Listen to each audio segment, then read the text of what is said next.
Hi, everyone. Welcome to Teacher Time. Have a happy Friday.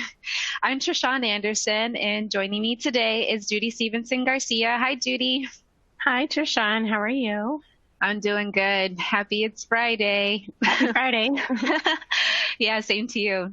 So, we're from the National Center on Early Childhood Development, Teaching and Learning, and we're excited to be here today, obviously, to talk with you all about implementing preschool curriculum with Fidelity. So, if you've been joining us for Teacher Time for the past several years, you'll notice that this season things may look a little different. We're using On 24 this year for Teacher Time. So this is your first time watching it with us. We're going to go over a few housekeeping items as we'll be using some of these features during our webinar. Sure. So if you look at the bottom of your screen, you'll see lots of different application widgets you can use. They're all resizable and movable, so you can move them around to get the most out of your desktop space. We'll be using the blue chat room widget, which many of you have found. I see lots of people saying hello and introducing themselves, which is great. So hi, everyone in the chat box. So that blue chat room widget is for you to interact with us and with each other. You guys can ask questions and talk in there during the webcast. But if you have specific questions that you would like us to address, there's also a purple Q&A widget, and we'll try to answer those questions as we can as we go through the webinar. Also, you'll be able to find a copy of our slide deck for today and the viewer's guide and some additional resources in the green resource list icon. So go ahead and open that and download any resources or links that you think are going to be helpful for you. The resource guide is great because it has a lot of information. The resource widget has all the information from our webinar today. We're also going to be using the polling feature for On24. And so if you have a pop-up blocker on your browser, you might need to block that so that you can see the poll when it comes up. So if we start to take a poll and you can't see it, it might be because you have a pop-up blocker that's keeping you from seeing the poll. You can also find answers to any technical issues or questions in the help widget. And you can also, if you have technical questions about the web platform, you can ask them in the Q&A box as well. We'll have an on-demand version of this soon after the webinar, so you could watch it on demand after this presentation. And you can just use the same link that you used to access the webinar today. And we'll also be posting it on my peers in the Teacher Time community for anyone who wants to watch it there. Yeah, and we'll tell you a little bit more about My Peers at the end of the webinar. So finally, at the end of this webinar, we're going to post a link to our evaluation form. And we would appreciate it if you could complete the evaluation because we'll use this information to help improve our future webisodes. And when you complete the evaluation, you can then download your certificate of completion for participating in the webinar today. If you're viewing the webinar with colleagues like on one computer and only one person is registered for the webinar, that's okay. Just forward that evaluation link to your colleagues who also viewed so that they can complete their evaluation and get their certificate as well. And so we want this next hour to be as interactive as possible. So feel free to use the chat using the blue chat box widget as you guys have done already. And then you're going to use your purple question and answer icon to ask our guest experts some pressing questions. And then you'll be polling with us today too. So hopefully everything works for you. And if not, go ahead and put it in the chat box and we can get some help for you. Yeah, it's great to see so many of you coming in and saying hello from all over the country. It's awesome. Yeah. I hope you all are doing well today. I'll apologize. I have a little bit of a something going on, so my voice is not completely with me, but hopefully I'll be able to hang in for this hour with you guys, so bear with me. So let's talk about our topic for today, implementing preschool curriculum with Fidelity. We are basing our series this year, our Teacher Time series, around the framework for effective practice, or as we like to call it, the house. And this framework represents 5 components of quality teaching and learning. So you have the foundation, which focuses on providing nurturing and responsive and effective interactions and engaging environments for children. That's the foundation for all learning. And then we have the one pillar on the side, which talks about and emphasizes implementing research-based curriculum and teaching practices. The other pillar encourages us to use screening and ongoing assessment of children's knowledge and skills. And then the roof focuses on a highly individualized teaching and learning for children with a specific focus on children with suspected delays and diagnosed disabilities. And then finally at the center, of course, is the parents and families in our programs that we serve. So this season, we are kind of going through the house framework. Our last preschool episode was about the foundation. We talked about creating safe and nurturing learning environments for preschoolers. And today we're going to focus on the left pillar and talking about implementing your preschool curriculum with Fidelity. So because implementing research-based curriculum and teaching practices is one of the pillars that holds up the house, when we implement curriculum with Fidelity, it makes that pillar a strong support for the house. So in other words, the curriculum and teaching practices pillar is only as strong as our commitment to implementing curriculum with Fidelity. So just to set the stage a little bit, we're going to talk about 3 things today that will help you implement your curriculum with Fidelity. These are not the only things, but we just kind of pulled out 3 major points that will help you focus on making sure that you are implementing your curriculum with Fidelity. The first thing is just getting to know your curriculum. And many of you mentioned in the chat box the things that you do currently love about the curriculum that you're using. It's really important to know what your curriculum is all about, what's included, what the goals are, and how to use the materials and resources, because every curriculum has its own nuance. And then once you get familiar with your curriculum, you can kind of dig deeper and really start to understand the goals of your curriculum and how to reach those goals with the children that you're working with. So this includes the scope and sequence of your curriculum and understanding how to individualize to meet the needs of the children that you're working with. And then the last thing is to make sure that you're continuously thinking about or reflecting on how you're using the curriculum, and think about the things that you're doing really well and maybe some of the areas that are more challenging for you. And because once you spend time to think about those things, that's really where you have the opportunity to learn how to improve. Yeah. So what do we mean by implementing curriculum with Fidelity? It sounds like a long title. It sounds very technical. But really, implementing curriculum with Fidelity means using a curriculum the way that the authors designed it, with the goal of meeting the needs of the individual children in your learning environments. And so you're probably wondering what this cake is doing up here. Well, a box of cake mix has a set of instructions on the back that will result in this beautifully delicious cake. And if we follow these directions, we'll make the cake as beautiful as the one pictured on the box, right? In theory, yes. But if we decide to make up our own rules or skip some ingredients, the cake may not turn out the way that we hoped. So we can think about curriculum Fidelity in the same way. The developers designed the set of teaching practices, routines, and learning opportunities, and suggested books and materials that'll support children's learning development if they're used as designed. And as teachers and family childcare providers, it's our responsibility to follow our curriculum, the instructions on the cake box, in order to support children in meeting the learning outcomes that we hoped for, which is our beautifully delicious cake. But before we jump into our content today, we want to hear from you. So take a look at this poll. We know that there are different preschool curricula out there, so take a minute to tell us which curriculum your program is currently using. And you might need to scroll down to find your curriculum because there's a lot out there. If you aren't seeing your poll, go ahead and scroll down. And if you aren't seeing the polls at all, make sure your pop-up blocker is turned off. So I'll give you a minute to scroll down and look and select which curriculum your program is currently using.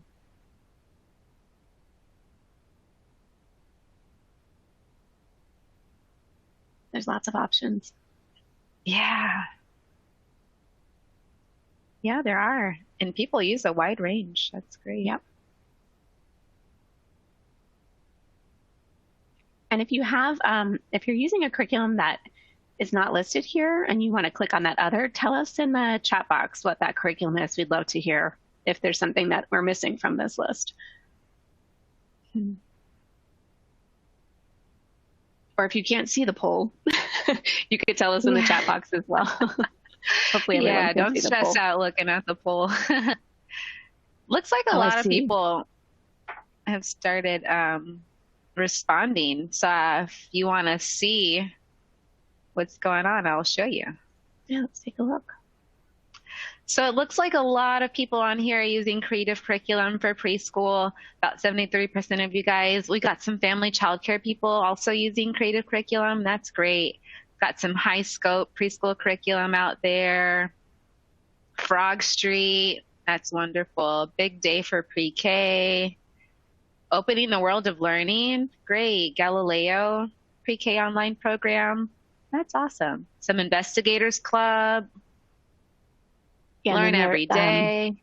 Some people are mentioning in the chat box someone is from Boston. I know they have their own curriculum. Partners for a Healthy Baby. We have some home visitors in here. Yeah, this is great. Wow, what a wide variety. Ready to shine. Yeah. Cool.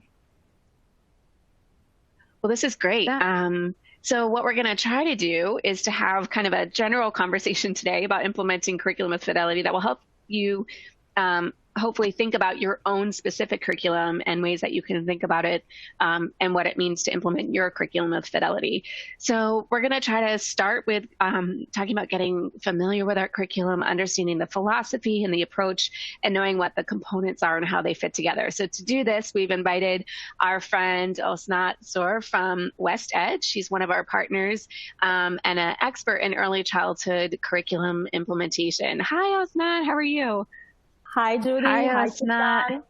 Thank you so much for joining us. Of course. I'm excited to be here. It's wonderful to have you. So why don't you just get us started by helping us think about what are some ways as teachers and home visitors and family childcare providers, how can we get to know our curriculum better?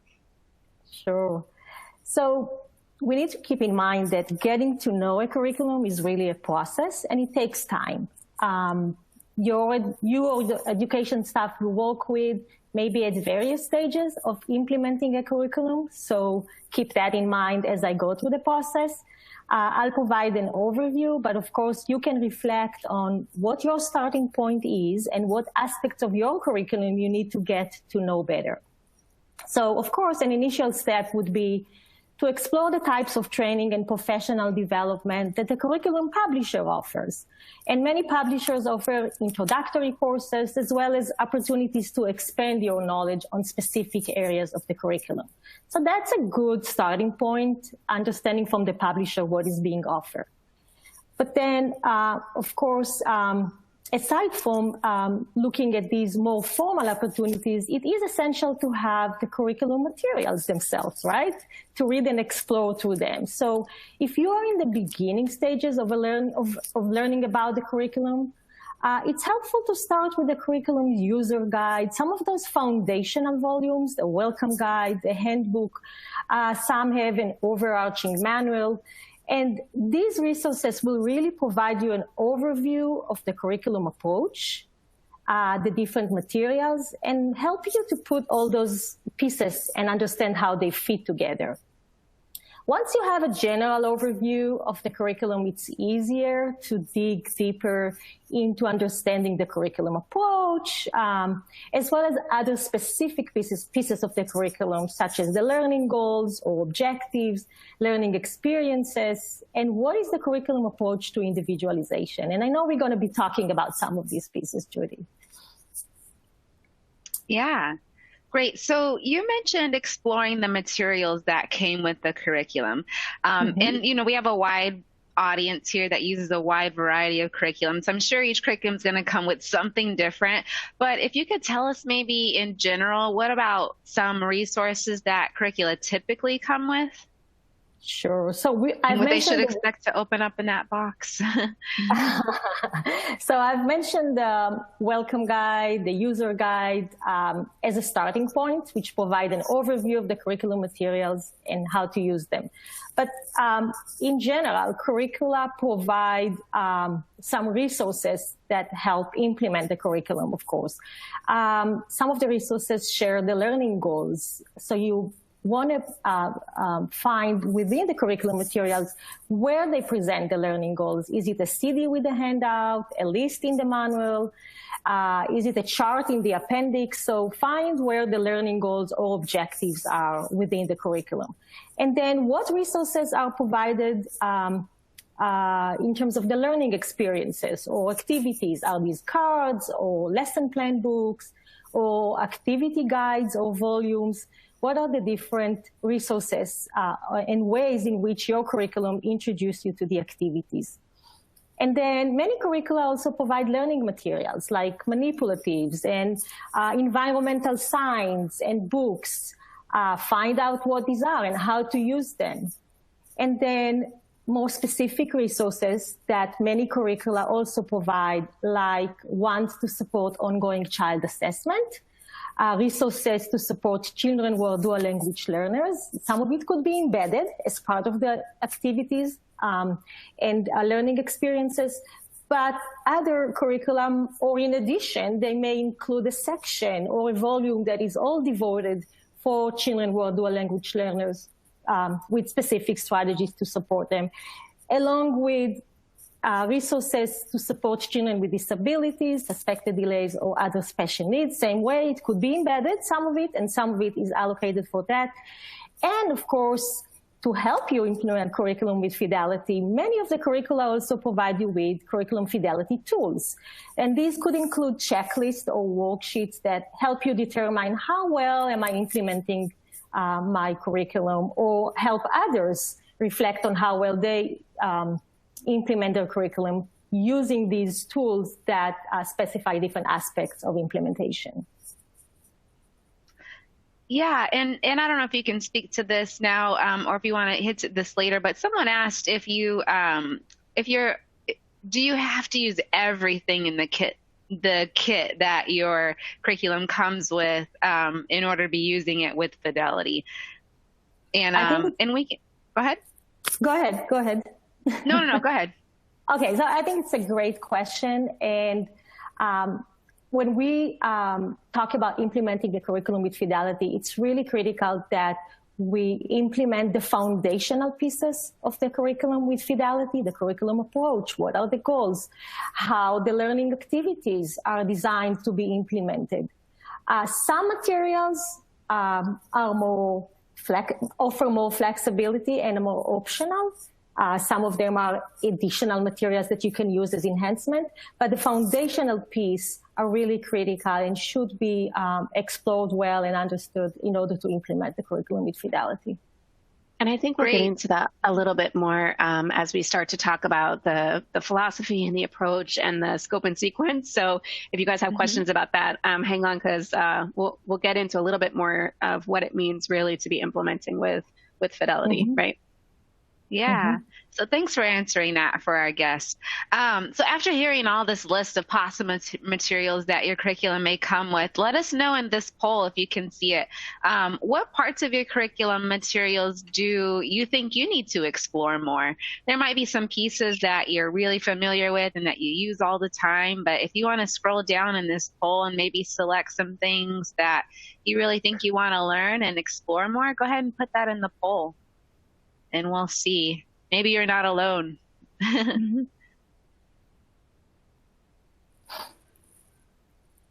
Somebody in the chat mentioned that sometimes the curriculum comes with so many materials, it's kind of hard to know where to start first and what to do first. I like that you mentioned the welcome guide or the user's guide, right? That's really tends to be a good orientation. And I know lots of curricula now offer like an orientation online to kind of help orient you to everything that comes in that box. So I know that can be really helpful too. Right. So professional development could be virtual versus webinars and online materials, as well as on-site. Right. So let's look at some of the things people are saying that they want to explore more. I think it's interesting that the curriculum Fidelity tools is really at the top. And so it looks like you guys really want to try and do and work your curriculum and make sure you're doing it the way the authors intended it to. So that's awesome. Kind of look like we want to explore all different parts of our materials. Learning goals. Some people need to dive back into that overview, the user's guide. Some ongoing assessment people want to look into. And also supporting children that are dual language learners. I think that's great. Yeah, lots to go back and look at. That's fabulous. So, so Osnat, we were talking a little bit about how we can expect to find our curriculum telling us a little bit about their approach or what they think about how children learn and how we should be teaching them, so to help them meet their our goals for them in terms of their learning and development. So just maybe you could just tell us quickly, what we can be looking for in terms of a curriculum's philosophy or approach to learning.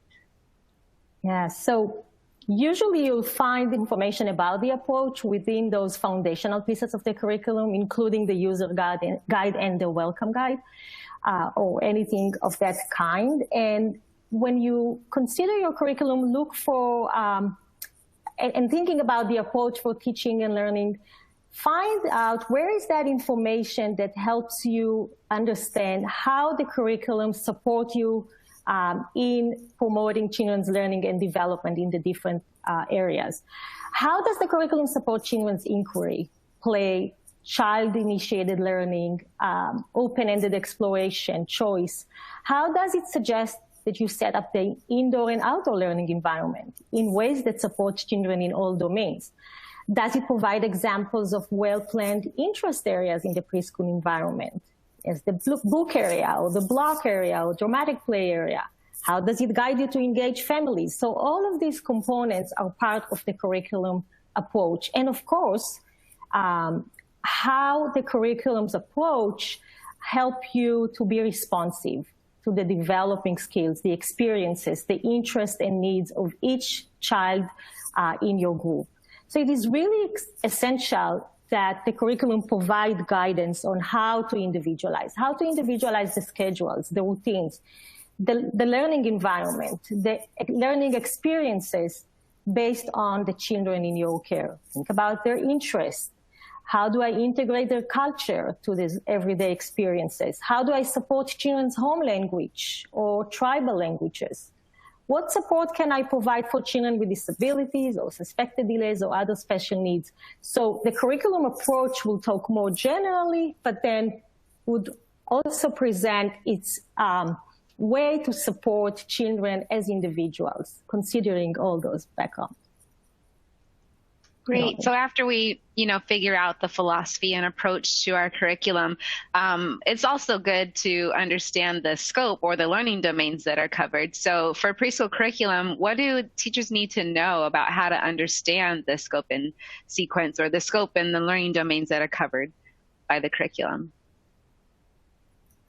We know that over the preschool years and as they transition from the toddler years, learning becomes more differentiated, right? Children develop more specific skills in areas such as literacy and mathematics and science.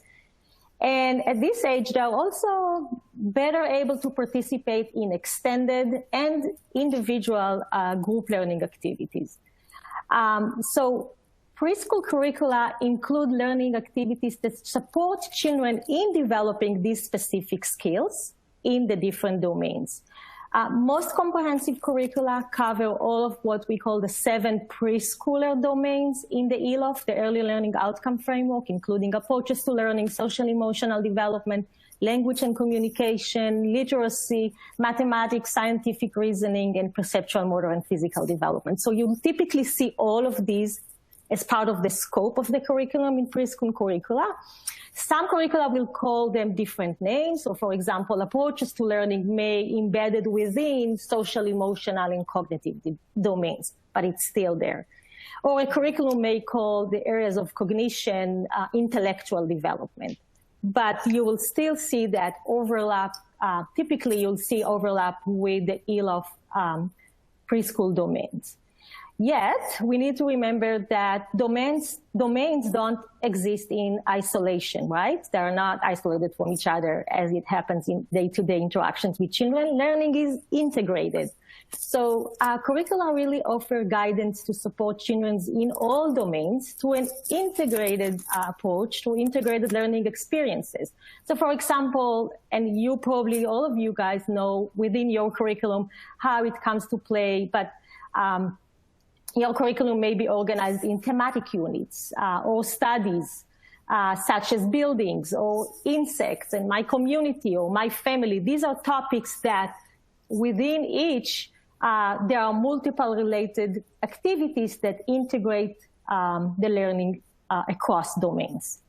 So to identify which domains your curriculum addresses, you might look for the overview materials, the learning goals, and also how activities are organized. This makes me think a little bit. So you talked about kind of the activities and interactions. So maybe tell me just a little bit more now of all of the things that are provided. What about those things like the learning experiences that are suggested, or the book readings, or sensory table activities, songs and movements, all of these things? What should we look for in our curriculum for how these are described, and maybe how we can use them to make sure that we're meeting children where they are developmentally as individuals? So we need to keep in mind that curricula typically feature some defined set of learning experiences or activities, especially for preschool, right? And the curriculum sequence of learning experiences can help you support children development as they progress in each domain and as they move from simple to more complex skills and knowledge building activities, including activities of the ones you have just mentioned, Judy, just as book reading and finger play and sensory exploration, etc. So preschool curricula are typically organized in a sequence. Some of them are in thematic units, others provide different ways to build that sequence. And learning activities across the units progressively build upon one another to support children as they move through the developmental progression. So to give you an example, in the area of literacy, the curriculum may progressively invite children to discuss stories in greater detail, to make specific predictions, to use a variety or a wider variety of words. And that happens gradually as they move along with the curriculum over time. Other curricula provide a range of strategies within an activity to support children at different developmental levels. And I've seen some of the curricula that have been mentioned earlier on the chat, and that represents what people are using in this team. And you see that within those curricula, their teachers can choose which strategies that are provided by the curriculum they use with an individual child based on their knowledge of his or her development. So for example, a counting activity may provide strategies to scaffold children's learning at different developmental levels. So you could have it across like thematic units. You can also have it within an activity with strategies to support children at different levels.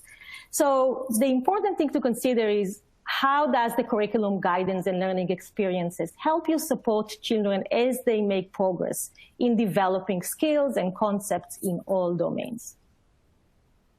Great. So after hearing how learning experiences are typically organized, take a look at this poll and let us know, how does your curriculum organize children's learning experiences? Is it by developmental domains like social emotional and language? Is it by themes or units or any other way? And if you have other, go ahead and put that in the chat box. Or if you're not sure, go ahead and put that too.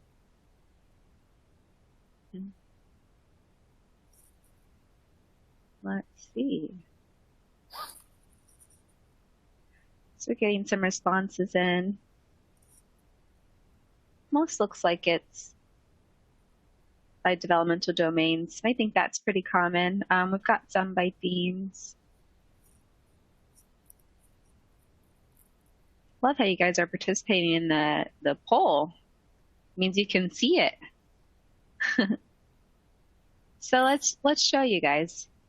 So it looks like for the majority of curriculum that you guys are using, it's organized by developmental domains. So that's really easy, for you guys to look in the ELOF and kind of see how it's aligned. And that's what we'll talk about a little bit later on. Then we have some curriculum that's organized by themes and units. And then we have others. So sometimes it's called studies. Yeah, that's right, Maggie. Investigations. Mm-hmm. Yeah. Domains. That's great. Well, so Osat, before you go, can you just tell us a little bit about this resource that we've put in our resource widget in case people haven't seen it before? Tell us a little bit about this curriculum quick guide. the Curriculum Quick Guide is a great resource for teachers, family childcare providers to use to better understand the curriculum. It's designed to help users take the curriculum and understand its different components, and it can be used alone or with supervisor and manager or child development specialist or coach. So it could be individual or in group settings.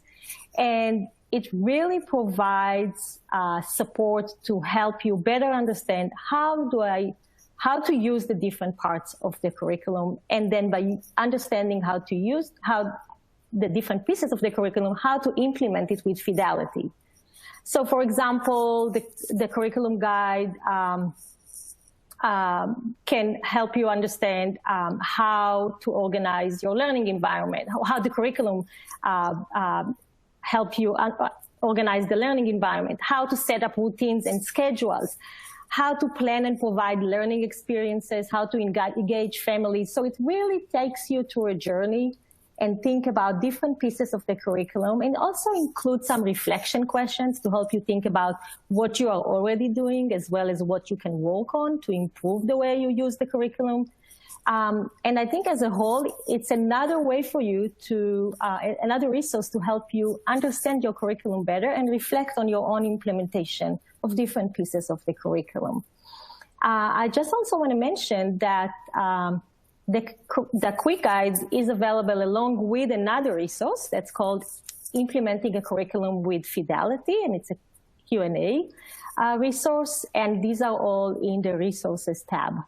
And both of them touch on a lot of what we have just talked about today. Awesome. Thank you, Asna. That was so helpful, and I hope you guys got a lot out of that segment. She's going to stick around for a while and answer some of your questions that come up in the chat box or in the Q&A. So go ahead and submit those to her, and we'll do our best to answer that. So Thanks, now we're going to take a close... Oh, bye. Thank you. Bye. So we're going to take a closer look now at the 3 things that Asna mentioned that will help you understand your curriculum and use it with fidelity. So understanding the scope and sequence, understanding how to individualize your curriculum, and then reflecting on what's working well and what's challenging. And all of these things will help you be better prepared to use your program's curriculum with fidelity. Yeah, let's start with the scope and sequence. So Asnat did a good, she gave us some useful things to think about in terms of the domains that are covered. And I saw many of you in the chat box are saying that your curricula cover all the domains or maybe only some of them. We do want to make sure, that the areas are closely aligned with the ELOF domains. And then the sequence is really about the learning experiences that support and extend children's learning at their different levels of development. This can mean the different activities or learning opportunities that start very simply and then progress to more complex as the children develop and learn. And many of you have mentioned that your assessment tools are really helpful in understanding where children are developmentally so that you can be more individualized in your interactions. And then you just want to make sure that you review your curriculum sequence so that you're planning learning experiences that support your children right where they are. And then also keeping in mind what's next for children's development and building your planning so that the learning experiences will encourage children to extend their learning. Yeah, and you can talk with your supervisor about how your curriculum supports development and learning in each of the ELOF domains. For example, do you know how your curriculum addresses social, emotional, and behavior self-regulation? Your curriculum might not have the goals labeled the same, like approaches to learning, but you might find that emotional and behavioral self-regulation is under something different, like social emotional development in your curriculum. So it's important to understand how your curriculum relates to the ELOF. So go ahead and take some time to have this conversation with your supervisor or some of your colleagues. Yeah, and we know, I mean, what's really important about implementing curriculum with fidelity is that the research behind it lets us know that children will make more developmental gains when we're using our curriculum materials and the strategies for teaching in the ways that the authors designed them to be used. So take the time to understand your curriculum scope and sequence. And so you, in doing that, you'll gain a better understanding of kind of the bigger picture, the philosophy behind the curriculum's approach, and how the sequencing really supports children at various developmental levels. And making sure that you understand the rationale and the purpose behind your curriculum's approach will help you be better equipped to make sure that you're putting it into practice in the way that it was designed, while also ensuring that you can still individualize to meet the children, to meet the needs of the children in your setting. So let's look at an example. You might notice that a lot of your preschoolers are interested in buttoning and snapping and zipping their clothes all by themselves. And your curriculum scope states that this area of development falls within the fine motor development.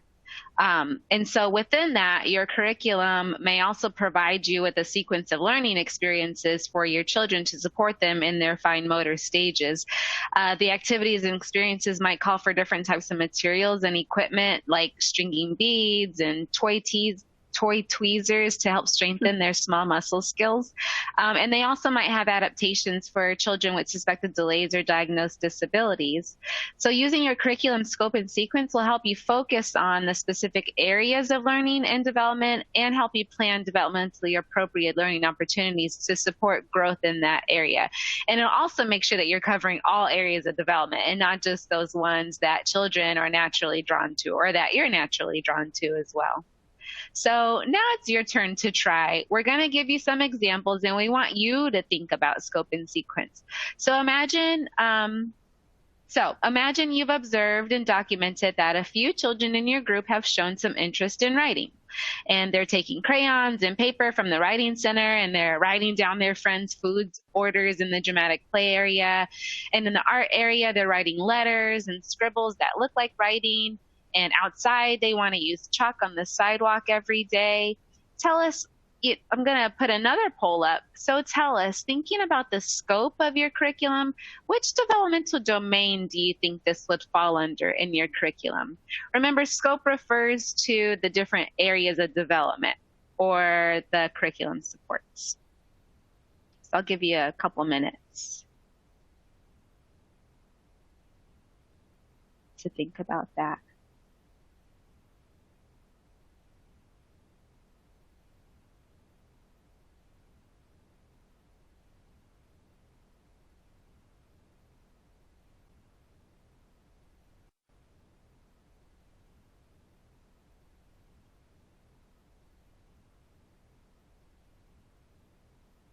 A lot of people are saying in the chat box that their lesson plans they align their lesson plans with the ELAF.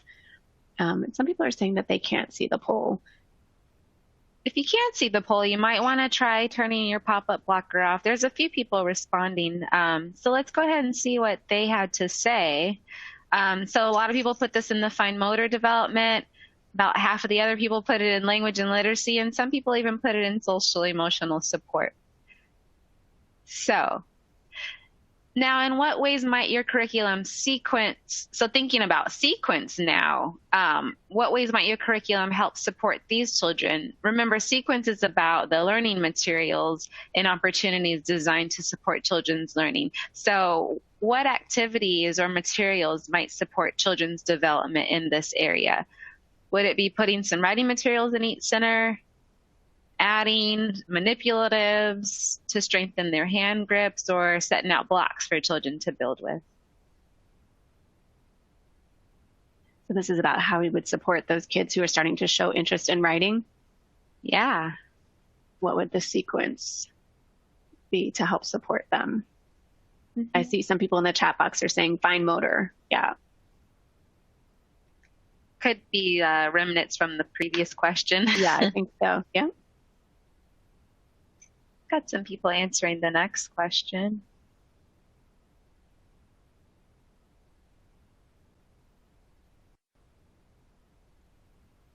Okay, let's take a look at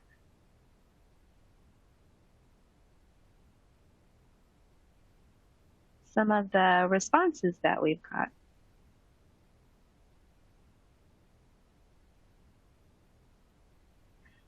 So most people feel like putting some writing materials in every center in the classroom to integrate children's play is a good option, and maybe adding some small manipulatives to strengthen children's grips is an option. So great. Looking at the fine motor development scope of your curriculum, it may give you some developmental progressions of children's early writing skills and may offer some of these suggestions on activities that you can do with kids and to help them write freely. And so one thing to note for preschoolers is that development is really integrated. And this means that children's development in one area really influences development in a different area. So using this example of children interested in writing, children's emergent writing can fall under both fine motor skills and language literacy. So if you chose those two in the polls, then that's great. Yeah, we know that working on puzzles or using pop beads, those kinds of things all support children in their emerging interest in writing. So let's take a minute and watch a video now of a teacher implementing a learning experience in her curriculum about giving compliments to friends. So as you watch this video, think about what her curriculum might have suggested in terms of scope and sequence that led her to planning this experience.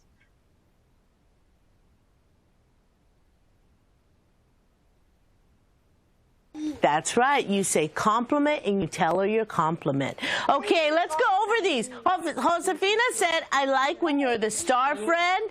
Stanley said, I like when you build a tower with me. Christopher said, I like when you ride the bikes with me.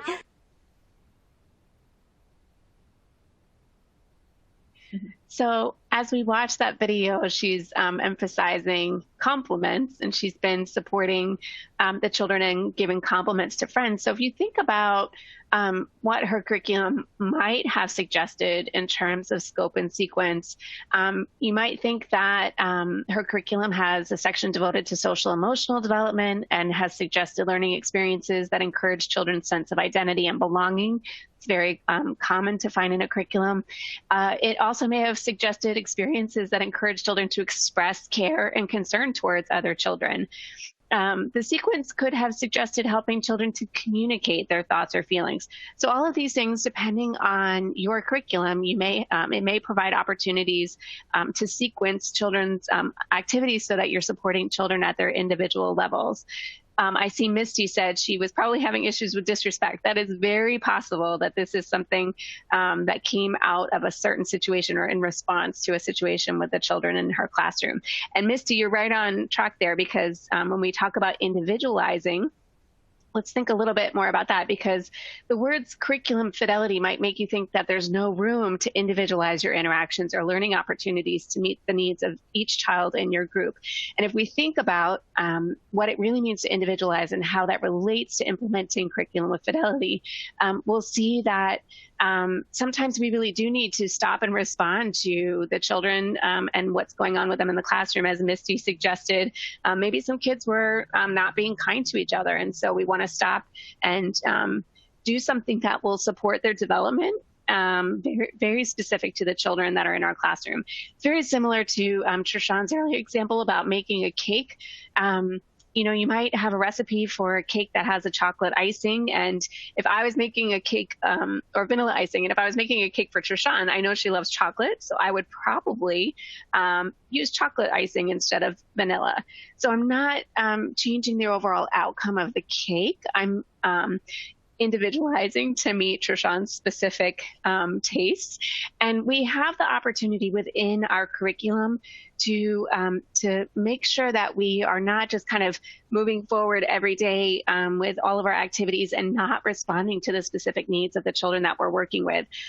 You know, children's development is driven by their individual interests, their natural curiosities, and their abilities. I mean, if your kids are outside and super interested in bugs, you should take advantage of that, right? Because there are lots of learning opportunities there for them. So it's important first to know the children's developmental level and the learning outcomes of the curriculum. And then you can really work within your curriculum to individualize the learning experiences and the interactions that you have with the children in your program. And so we're talking about individualizing our curriculum, and there may be times where you'll need to just adjust your routine or your teaching practices or your learning opportunities or even your classroom schedules, you know, really to fit the needs of specific children. And the Head Start program performance standards really speak about making significant adaptations to curricula. However, these are just from major changes to the curriculum, like the learning goals and the scope and sequence. But it's okay to make minor adjustments to your routines and learning opportunities, so don't get those confused. And if you have questions about how to make adjustments and you're wondering if you're doing it appropriately, speak with your supervisor or your coach about it. So next we're going to watch a teacher as she works to individualize a writing activity for the children in her classroom. And so as we watch, think about how this writing activity met the needs of each individual child.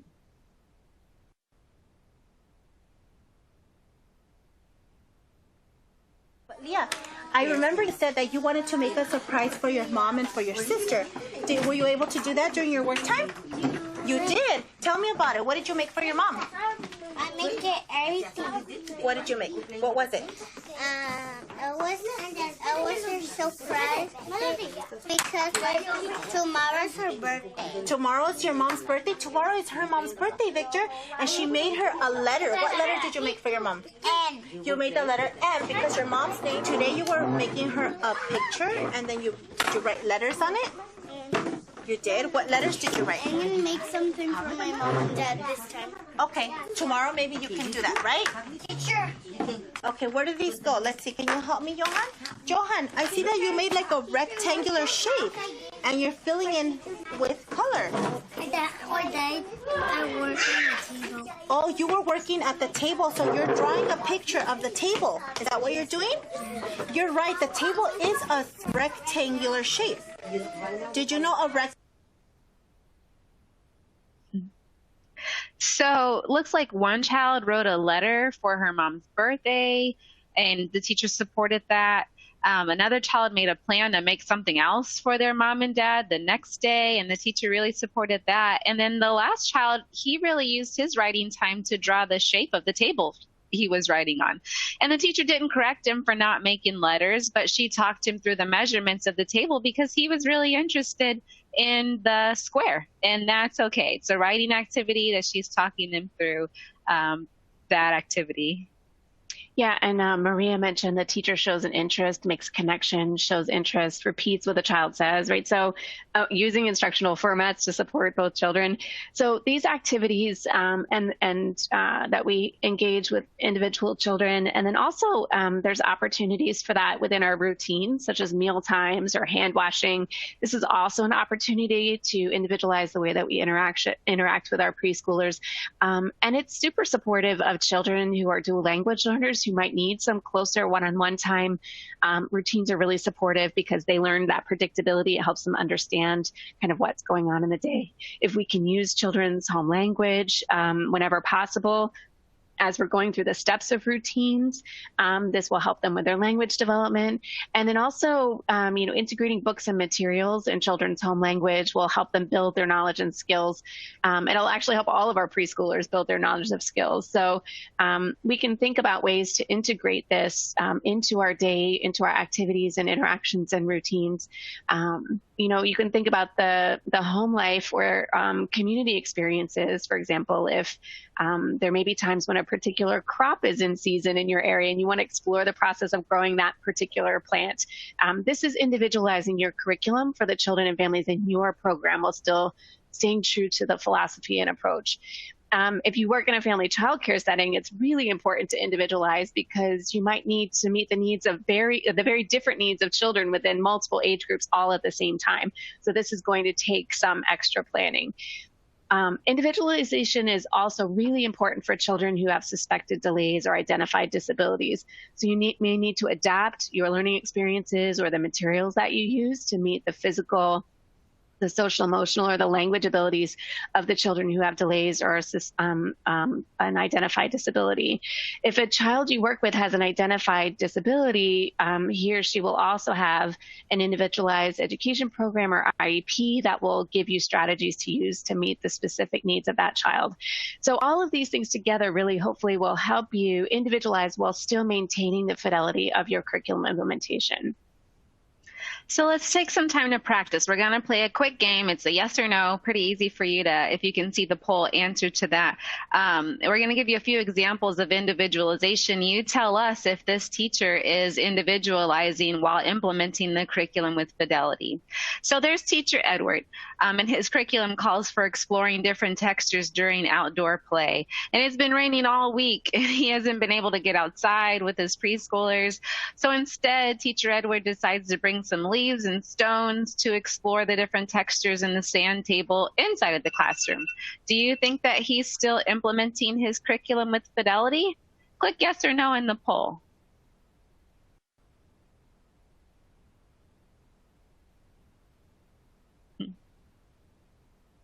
What do we think? What are we thinking? We think, think yes. Yeah. So sometimes you have to make modifications in your daily routine to meet the needs of the children and the weather, apparently. But finding ways to still provide children with the learning experiences that are guided by the curriculum is really the way to go. So let's do one more. That was fun. Go ahead, so, Judy. yep, we can do this one. So Adriana is a teacher, a preschool teacher, and her curriculum handbook says to facilitate preschoolers' gross motor, hand-eye coordination, and it suggests that the children kick balls outside on the playground. So Adriana doesn't have any balls. They've all gone flat, or they don't have enough air in them on her playground. So instead, she decides to provide puzzles to help them work on their hand-eye coordination. So instead of going outside and kicking balls, she's inside playing with puzzles. Is she still implementing the curriculum with Fidelity? Yes or no? Oh, the answers are switched now. No is on the top and yes is on the bottom. You got to watch out. It's tricky for a Friday afternoon. So what do we think? Is this still implementing curriculum with Fidelity?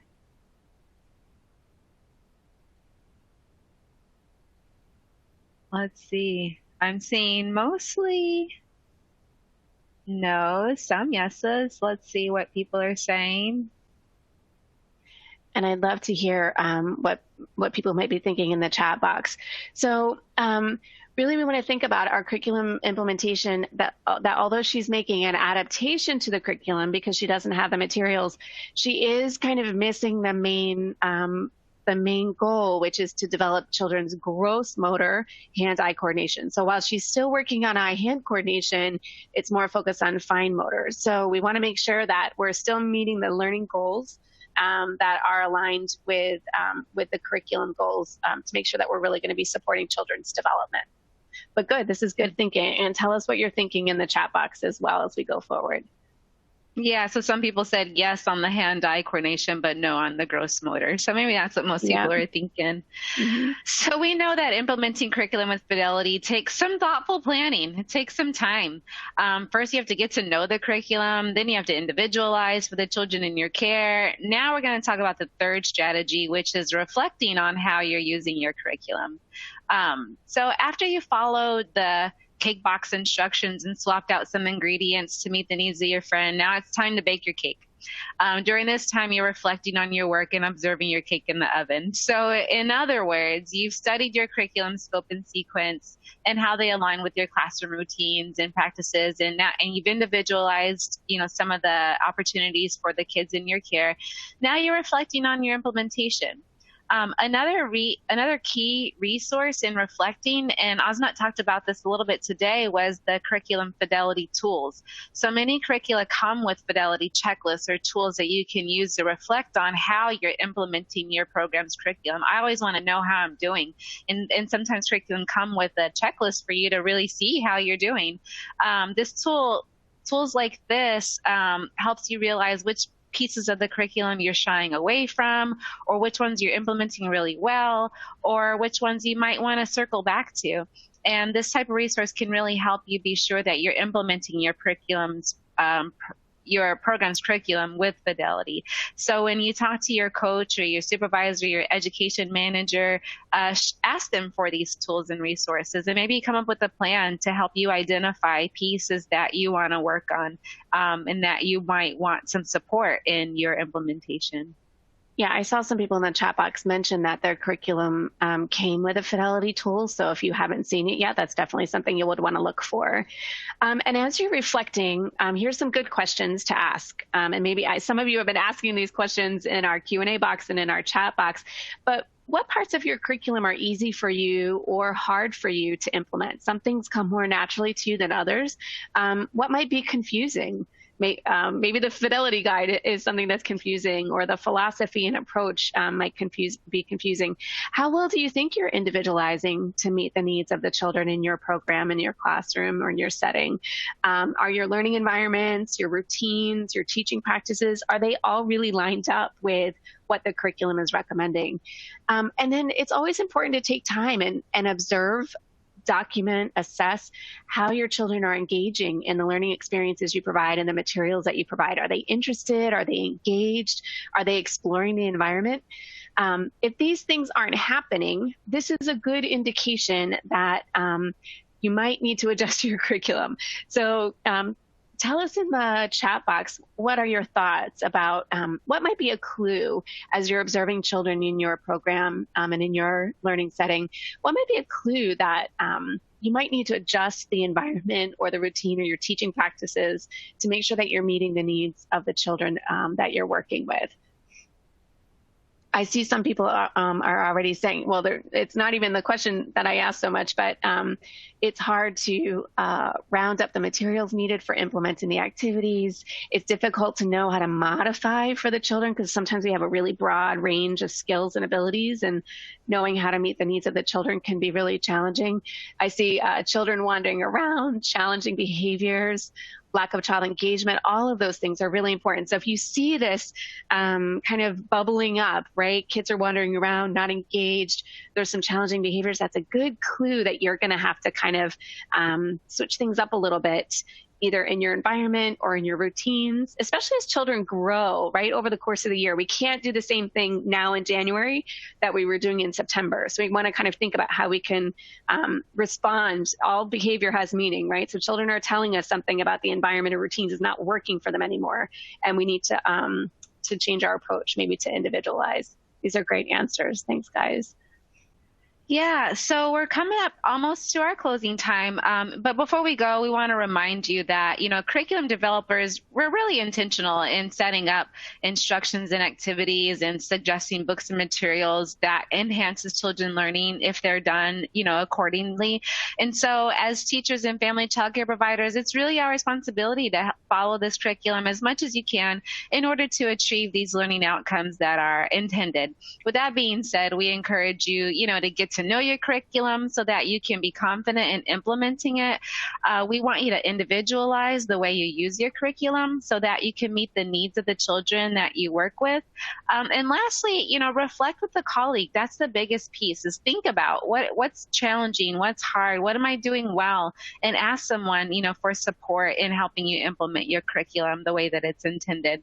Really reflecting and being thoughtful about your teaching practices helps you and the children get the most out of your day, so you don't feel overwhelmed and uncomfortable. And if you look at your viewer's guide, you'll see that we've given you a few questions to reflect on about your curriculum and your teaching practices. And we encourage you to go to that green resource list and download those items to help you along. That's great. And I really want to thank everyone. Your conversation in the chat box, I'm like trying to keep up with it. You guys are giving each other great advice and great tips. So I love that conversation. That's good reflection that's happening right there. Just a couple of final things we want to remind you about. The Office of Head Start is supporting the Safe Foundations Healthy Future campaign. And research-based curricula are designed to keep children safe by giving you structure for your day and offering you opportunities to reduce challenges behaviors and to support children as they grow and develop and change. And so when you plan your curriculum and you follow your lesson plans and the curriculum as it's intended, you really have more time to be present with children and observe and pay attention to what's going on, and hopefully enjoy your time together and provide really safe and nurturing interactions. So the goal is to ensure safe environments for children and to eliminate preventable risks to children's health, safety, and well-being. So you can find out more information on My Peers. There's a Safe Foundation Healthy Futures campaign page. And there's also in your resource guide some links to the ECLKC page that provides resources on creating a culture of safety. And lastly, we've just got a few more resources that we think are going to be helpful for you. Of course, the Teacher Time community on My Peers, we can continue the conversation there. There's Text for Teachers, there's eLoft to Go. Those are both in English and Spanish nowadays. Of course, the Safe Foundation's Healthy Futures. And then if you want to join us again for Teacher Time, we'll be back next month in February, March 15th for infant toddlers, supporting families through transition. And then back in March, March 15th for supporting families through transitions for the preschool age group. Then we've got one more thing. Yeah, and don't forget, when we close, I'm going to tell you just about this celebration week. And then after we close, don't forget the link to your evaluation. We love to hear from you. And do please come join us on My Peers and Teacher Time. We'd love to continue the conversation about Fidelity. And this is new, and we'll talk about this again next month, but the Office of Head Start is sponsoring a Dual Language Learner Celebration Week. So that slide, more information is available in your resource tab, but it's going to be in February, and it'll be a great opportunity to engage in some online chats, some social media posts, and some webinars that will give you tons of information about supporting the dual language learners that you work with. So I wanted to just highlight that, and you'll definitely be hearing more about that as we get closer to our celebration week. So thank you for joining us. Your conversation has been so inspiring. I really hope that you all feel a little bit more confident in going out and doing the good work that you do and implementing your preschool curriculum with Fidelity. And we'll see you next time. Thanks, guys. Have a great weekend. Thanks for hanging on with us, too. I'm going to Bye, everyone. All right. Bye.